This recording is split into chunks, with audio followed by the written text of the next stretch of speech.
طيب نشوف كده الإجابة وحد يشرح لي الإجابة. This is our answer. Be creative. يلا حد يساعدني بقى يفهمني ايه اللي مكتوب قدامكم ده، اعتبروني انا مش فاهم اللي مكتوب.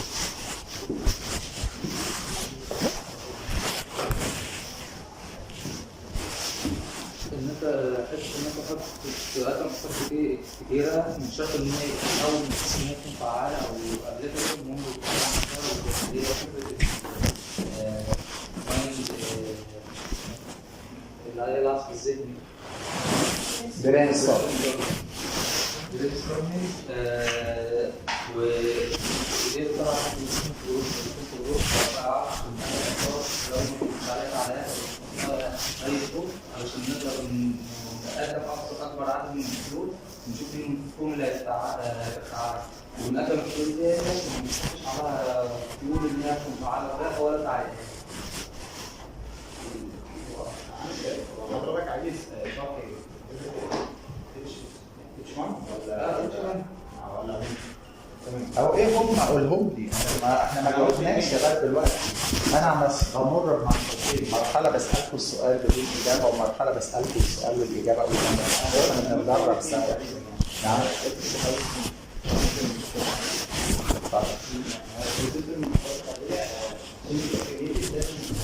حاجه هي مش موجوده. يعني مثلا كده ينفع تقول انا عندي مثلا بتاع تليفون تاتش مثلا، هو اصلا اوريدي موجود، كان ممكن ده دي مش تبقى كريتيف او مش تبقى كريتيف، دي عادي يعني. لكن مثلا لو من 100 سنه من 50 من 100 سنه لو قلت مثلا عندي اختراع تليفون دي تبقى حاجه كريتيف، يعني عشان انا بعمل فلوس مش بعمل موديفيكيشن. Okay, but let me say something. These are the characteristics of creative. In order to be creative or creator, you should have been characterized by 4 characteristics. Okay, number 1, reducing lots of items. Number 2,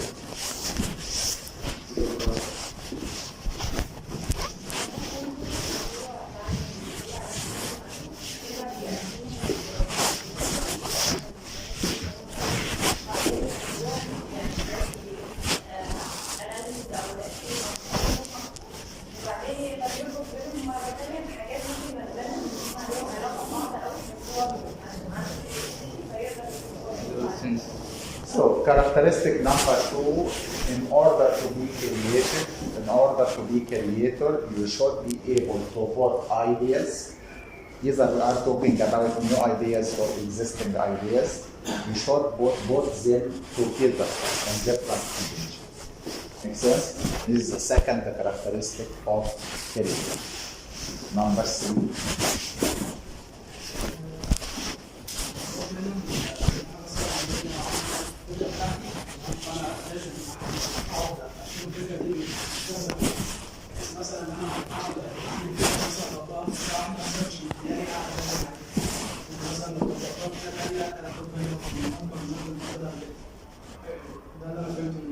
So in order to be able to have a different look at any issue or any point, you have to analyze the idea, to break it down into different parts. In that way, you will be able to have a new look at it.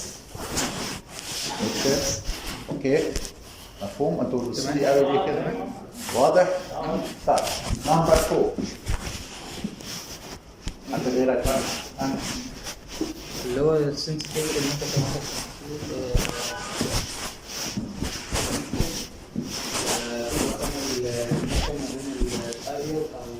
الفاكس الموجودة عندك بطريقة جديدة ما كانتش باينة قبل كده، أو ما تكونش حاجة تبان إن هي مالهاش علاقة بعضها وتربط ما بينهم.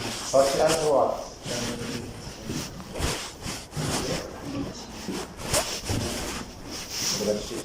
لا هي بكلمك على فيديو اكتف سبستانس. شوف الفيديو الأشعة بكلمك على المواد المشعة. ممكن مثلا اللي هو كده طبعا كان في بدايه طبعا كان سبب كبير. بعد كده لما كان معايا كل الاثنين دول انا عندي مثلا حاجه زي ده مثلا كمبيوتر بسمعه معايا. وبعد كده تطور برضه زيادة ان هو بقى السمارت فون بقى اقرب ان انا اقدر احمل فيه، وجزئيه اللي هي التاتش سكرين ان هي كانت الاول زراير وكل حاجه عن زراير والشاشه العرض بس. Okay, so in each case you have to be able to make new connections between facts or events or observations that seem to be unrelated to each other. Okay, but because you are creative, you will be able to connect between two things they are seem to be unrelated.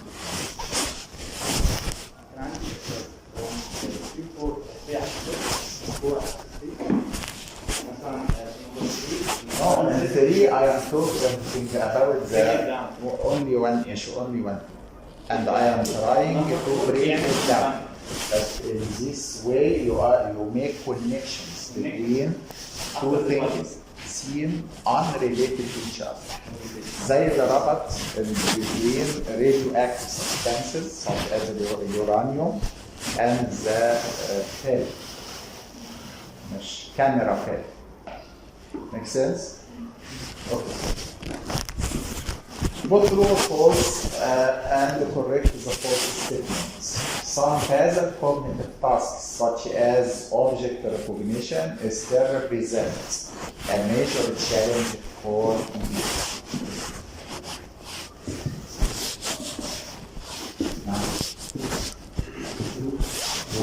الجملة دي صحيحة فعلا.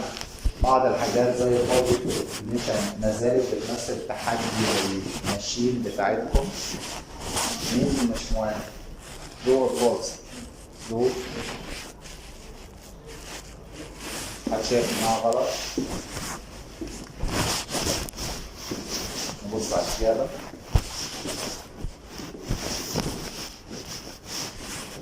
طيب السؤال اللي بعده. What true or false and correct is a false statement. One of the aims of artificial intelligence is the reproduction of human cognition. True.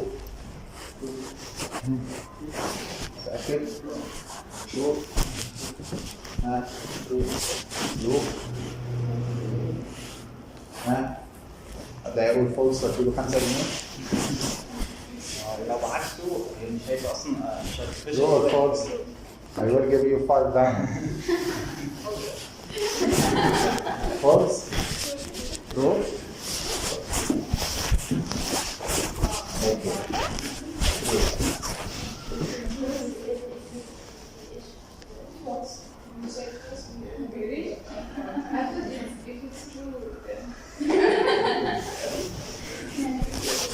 You need the 5 back? Okay. I will give it to you. Both true or false and to correct is a false statement. With increasing the complexity of artificial intelligence, advanced cognitive characteristics such as theory of mind may become relevant in this system.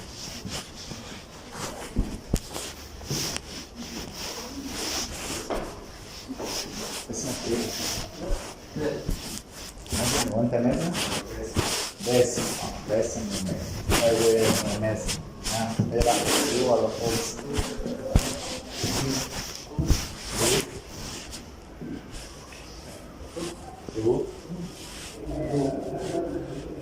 هل شايف انها فولس ولا 5 جنيه؟ طيب اوكي. خد السؤال اللي بعديه. طيب مفيش اسئله بعدين.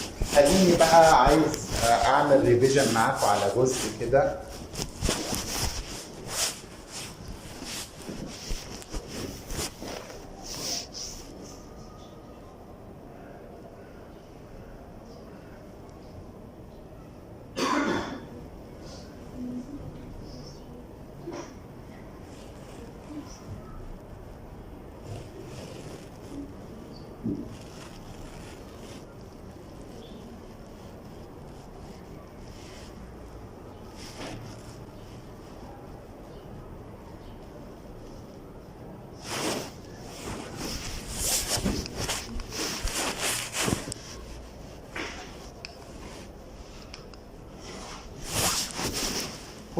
the Gestalt laws?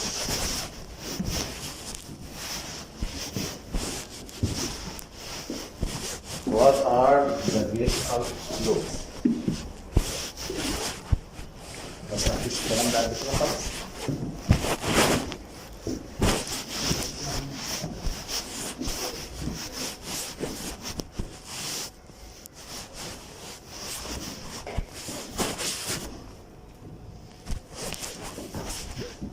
Gestalt laws are very important for computer vision, and you should be acquainted with them.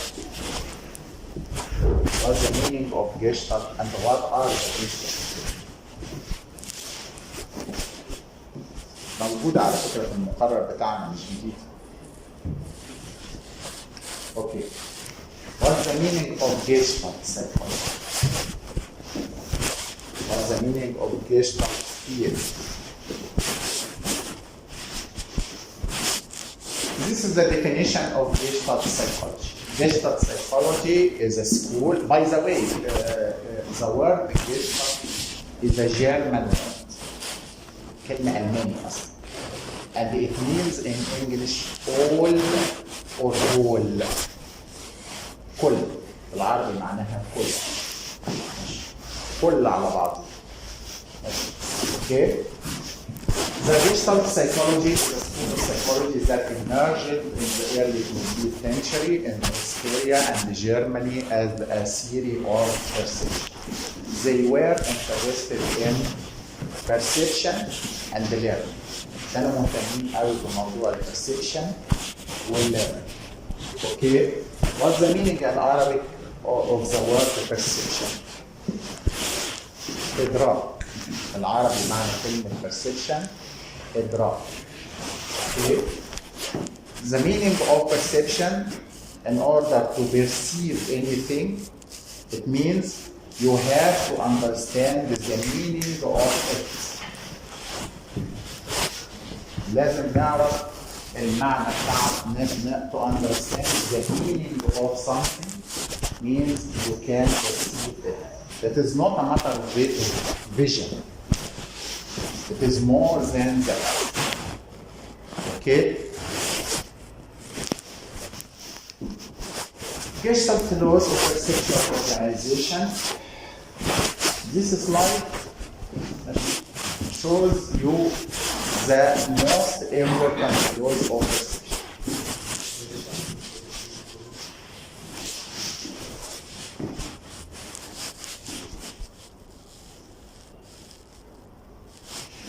طيب, I would like to show you this video in order to remember what is the meaning of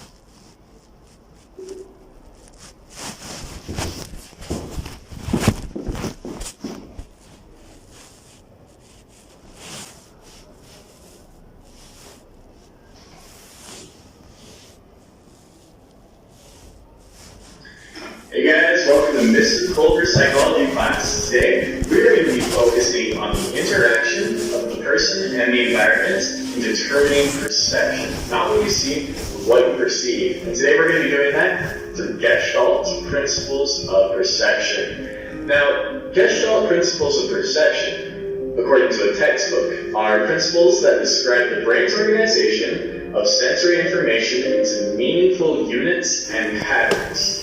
Now, that's a textbook definition. I would define it as So, what is the meaning of Gestalt laws?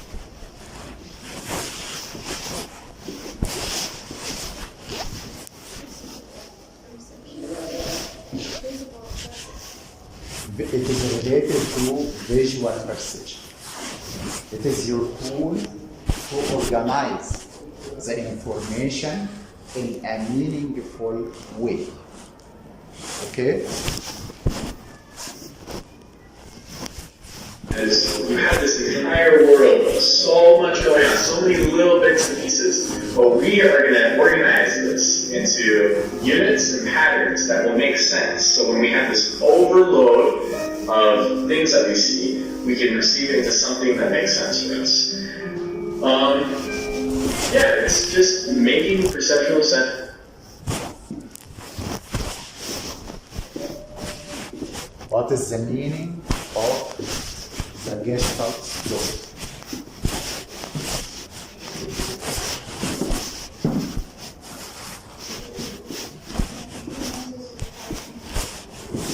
We are looking at the world. You can observe different parts, and you have to organize these different parts in a meaningful way. It is referred to as whole Gestalt. You can use any one of them. Gestalt is a German word, means whole or all. Okay, makes sense? So it's seeing the whole different than how we see the parts. And in order to do this, there are 5 principles, Gestalt principles, that you need to know. First one is continuity. Second would be proximity. Third will be similarity. Fourth, closure. And fifth, figure-ground relationship. So the first would be a continuity. I like to use this image right here on the right in order to understand continuity. When you look at it, it looks like there's a straight line over here, and then another straight line going up and down and up and down. But what's to stop us from saying that this is a half circle above, and a half circle below, and a half circle above? How come we know that it keeps going right here, and it doesn't just stop and start something new? Because of the Gestalt principle, continuity, we perceive it as going straight through, or going straight through the other lines. And we see 2 distinct lines when we look through this image. This is something that can help us a lot if we're in wilderness survival mode and we see the snake right here. We know that it's one snake that kind of just curls up and around the branch. Goes up like that and around. It helps us because we can see the snake and know what it is, where it is, and what it's doing, instead of just a bunch of little random lines.